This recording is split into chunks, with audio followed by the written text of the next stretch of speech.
अस्सलाम वालेकुम नाजरीन, इस एपिसोड के आगाज में आप देखेंगे कि उक्तम साहब और बाइंदर साहब जैसे ही माकड़ी में पहुंचते हैं तो देखते हैं कि हर तरफ लाशें ही लाशें होती हैं। पूरा गांव तबाह हो चुका होता है। यह देखकर बाइंदर कहता, यहाँ क्या हुआ है उक्तम साहब?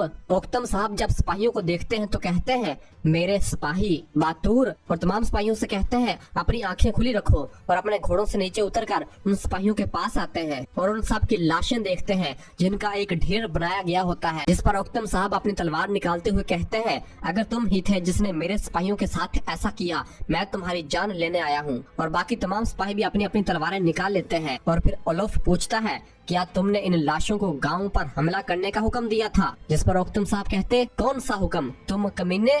और ओलोफ की जानिब बढ़ने लगते हैं तो ओलोफ फिर कहता है, मैंने पूछा क्या ये तुमने हुक्म दिया था?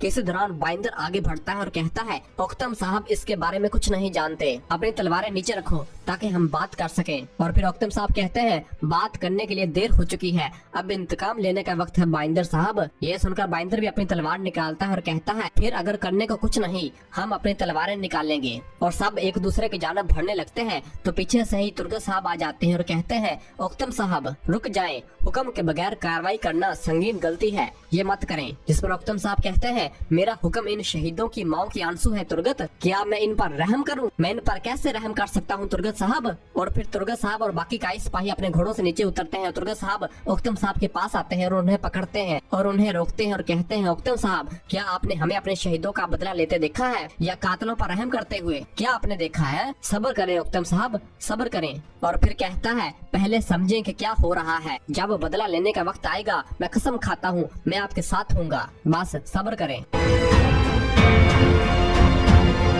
और फिर इधर जिन्नी शहर में एल्चिचिक अपनी दुकान पर काम कर रही होती है। तैमूर पूछता, खैर हो, तुम मुझे क्यों ढूंढ रही हो? क्या उसने कोई बात की? जिस पर उलझन कहती है, हाँ पहले सांस लें फिर मैं बताती हूँ। और कहती है, एक अच्छी खबर है, तुम मेरे लिए क्या खरीदोगे? जिस पर अख्तमूर कहता, आप जो चाहें बस मुझे बताएं। क्या इसने क्या कहा? जिस पर उलझन कहती है, कोई नहीं है, लेकिन वो एक बहादुर लड़की है, इसलिए वो अपने जैसा बहादुर शोहर चाहती है। ये सुनकर अख्तमूर बहुत खुश होता है। और फिर अर्जुन कहती, वो तुमसे ज्यादा बहादुर किसी को नहीं पा सकती है ना? इस पर अख्तमूर कहता है, सही कहा, और एलचचक की जानब देखता है। और बाजार में ही बाला, आयशा और बेंगे खातून मार्ता की दुकान पर होते हैं। और बाला बेंगे से कहती है, बेंगे खातून ये मार्ता मुख्तलिफ जमीनों से कपड़ा लाती है। जिस पर बेंगे कहती, ये कपड़े पहले इधर नजर नहीं आए, ये बहुत खूबसूरत है मार्ता, हमें तुमसे एलचिचिक का जहेज खरीदना चाहिए। जिस पर मार्ता कहती है, मैं और मेरे कपड़े आपकी खिदमत में हाजिर हैं बेंगे खातून। किसी दौरान एक सिपाही भागता हुआ वहाँ आता है और आकर बताता है कि मार्की गाँव पर हमला हुआ है, तुर्कों ने मार्की गाँव पर हमला किया है। ये सुनकर बेंगे खातून और बाला बहुत परेशान होती है और बाला कहती है, तुर्कों ने, ये कैसे हो सकता है? और फिर कहती है, तुर्गत साहब को फौरन खबर भेजो। और बाला तमाम खवातीन को लेकर वहाँ से रवाना हो जाती है।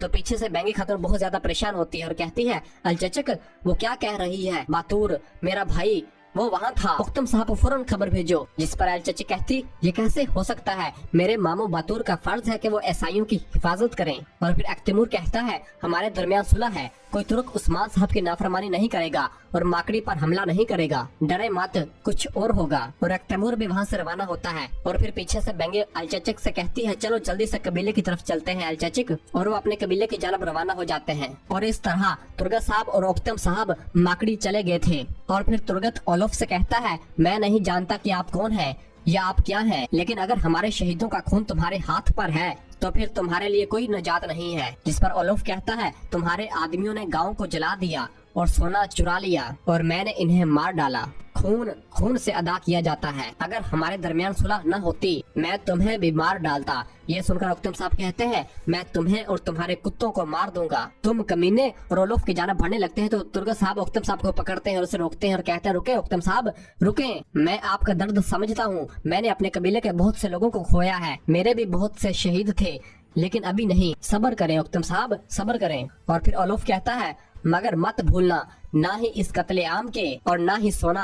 आप इन दोनों में से किसी से भी नहीं बच पाएंगे। और तुर्गत साहब ओक्तम साहब को बड़ी मुश्किल से रोक रहे होते हैं और कहते हैं, रुके ओक्तम साहब रुके। और फिर तुर्गत अपना हाथ बुलंद करता है तो उसके तमाम सिपाही अपने तीरों के निशाने ओलुफ और उसके सिपाहियों पर काट लेते हैं। और फिर तुर्गत कहता, अगर मैंने अपना हाथ नीचे काट लिया तो तुम्हें एक और सांस नहीं मिलेगी, तुम सांस नहीं ले सकोगे। और फिर कहता है, हम लड़ना जानते हैं लेकिन हम झूठ का मुकाबला भी करना जानते हैं, लेकिन हम जानते हैं कि हकीकत आखिरकार सामने आएगी। अगर मैंने देखा कि ये तुम हो, मैं तुम्हारे फेफड़े फाड़ दूंगा, लेकिन अब हमारे दरमियान सुलह है, तुम फिक्र मत करो, हमारा एक सरदार है, उस्मान साहब शहीदों को लेकर जाएंगे, तब तक तुम्हारे दिन गिने जा चुके हैं, इस पर शुक्र करो। और फिर तुर्गत साहब ओक्तम साहब से कहते हैं, एतमाद रखें ओक्तम साहब, अपने कबीले में वापस जाएं। और फिर ओक्तम साहब, तुर्गत साहब और बाकी तमाम सिपाही अपने घोड़ों पर सवार होकर वापस अपने कबीले रवाना हो जाते हैं।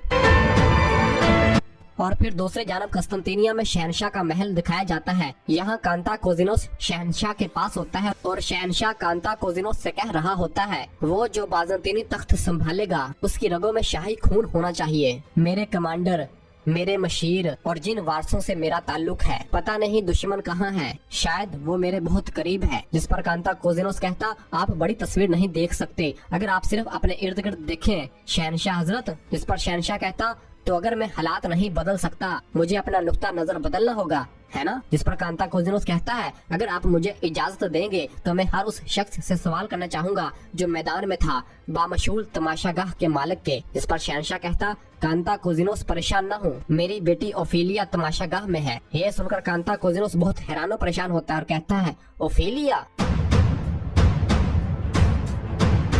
और इधर तमाशागाह में कोहनूर तमाम गुलामों को लड़ाई के लिए प्रैक्टिस करवा रहा होता है कि इस दौरान बाज़ंतीनी सिपाही वहां पर आ जाते हैं और उनको चारों तरफ से घेर लेते हैं।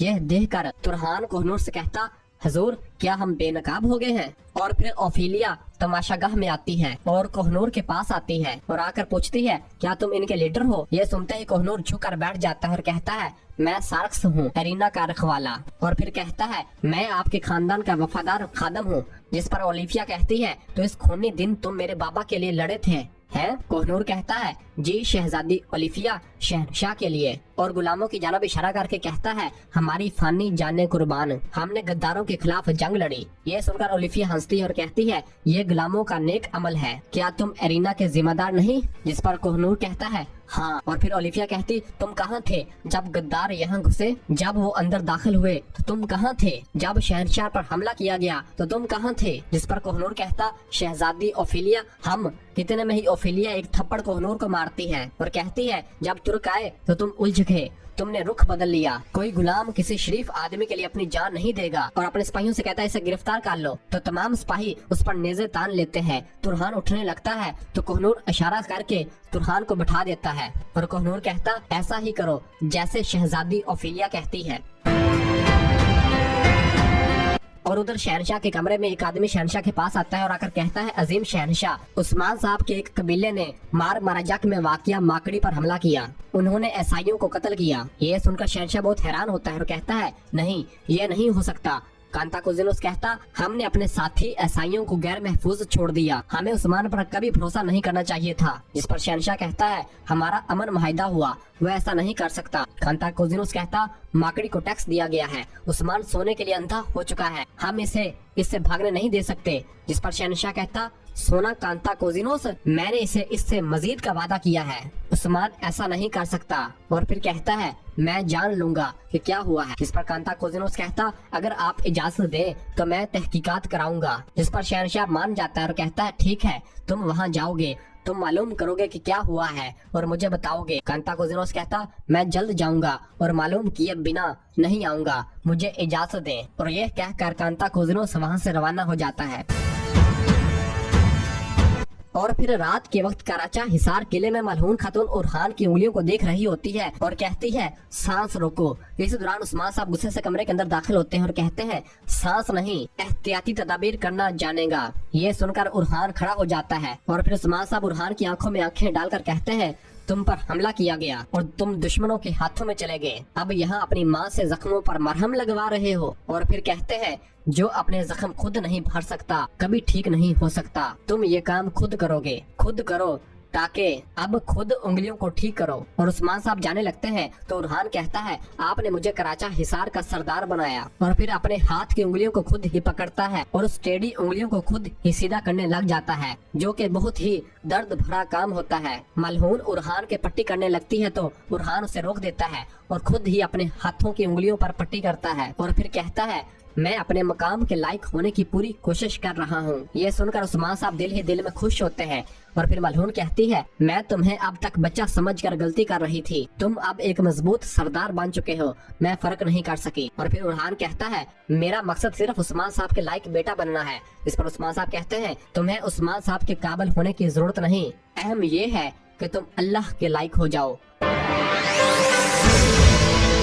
और फिर दूसरे जानब औकतम साहब के कबीले में बेंगे खातून बातूर की वजह से बहुत परेशान होती है और अलचचक से कहती है मैं बर्दाश्त नहीं कर पा रही अलचचक, मैं यहाँ इंतजार नहीं कर सकती। किसी दौरान औकतम साहब खेमे के अंदर दाखिल होते हैं और बेंगे खातून के पास आते हैं। बेंगे कहती औकतम साहब खुश आमदीद, बातूर कहाँ है, क्या वो बाहर है, आपने हमें खबर दिए बगैर क्यों छोड़ दिया। जिस पर औकतम साहब कहते हैं खातून, लेकिन बेंगे मुसलसल बोल रही होती है और कहती है वो जरूर भूखा होगा, काफरों से लड़ते लड़ते वो थक गया होगा, मैं इसका इस्तकबाल करूंगी। और बाहर जाने लगती है तो औकतम साहब बेंगे को पकड़ता है और कहता है बातूर यहाँ नहीं है, वो नहीं आएगा। जिस पर बेंगे कहते नहीं आप अच्छी खबर नहीं लाए। जिस पर औकतम साहब कहते हैं खातून बातूर शहीद हो चुका है। ये सुनते ही बेंगे खातून के पांव तले जमीन निकल जाती है और अलचचक अपने घुटनों के बल आ गिरती है। और फिर बेंगे बाहर जाने लगती है तो औकतम साहब कहते हैं हम उसकी लाश नहीं ला सके। ये सुनकर बेंगे निहायत गुस्से से कहती मेरा भाई कहाँ है औकतम साहब। जिस पर औकतम साहब कहते हैं मैं इसे ले आऊंगा। जिस पर बेंगे कहती है